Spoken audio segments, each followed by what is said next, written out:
Namaste. We have now reached the end of this course.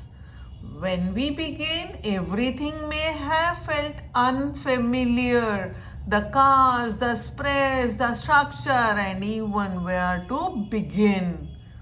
Step by step, we learn how to handle the deck, how to lay the cards with intention, and how to understand that tarot is not random. It is a system, a way of looking carefully at experience. We explored spreads not as rituals but as perspectives, different ways of seeing the same situation more clearly. And gradually we move from asking, what does this card mean, to asking, what is happening here? That change is the real learning, because tarot is not about collecting meanings, it is about learning how to observe.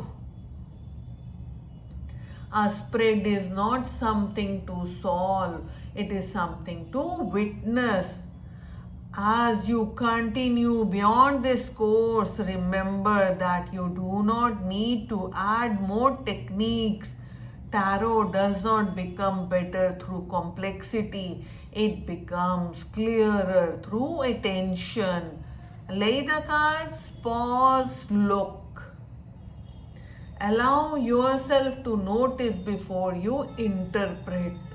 Sometimes a message will feel obvious, sometimes it will feel quiet, sometimes you may feel unsure.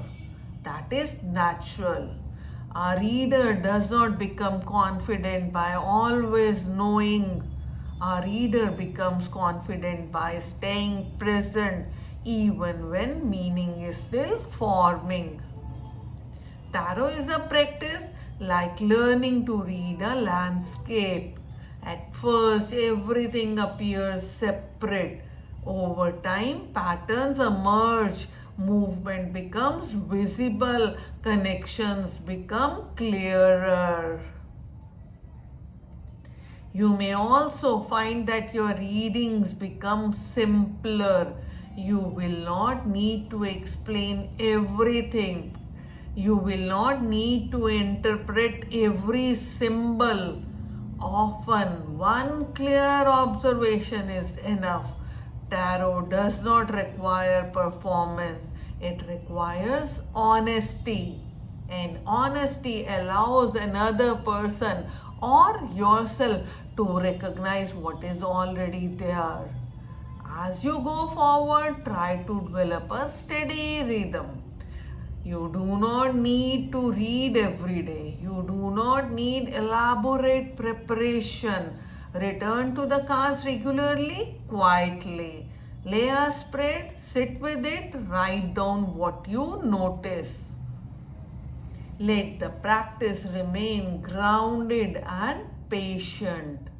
This is how understanding deepens slowly without pressure. Also, remember that tarot is not separate from life. The cards describe experiences you already know: uncertainty, decision, effort, rest, loss, renewal, hope. You are not learning something distant or abstract.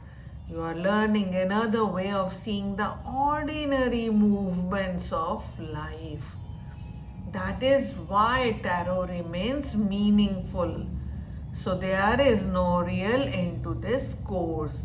There is simply a point where instruction stops and your own practice begins. From here, let the cards accompany you, not as answers, but as a way of asking better questions. Look carefully, speak simply, and allow space for reflection. That is enough. And that is where real reading begins. This is not the end of learning tarot.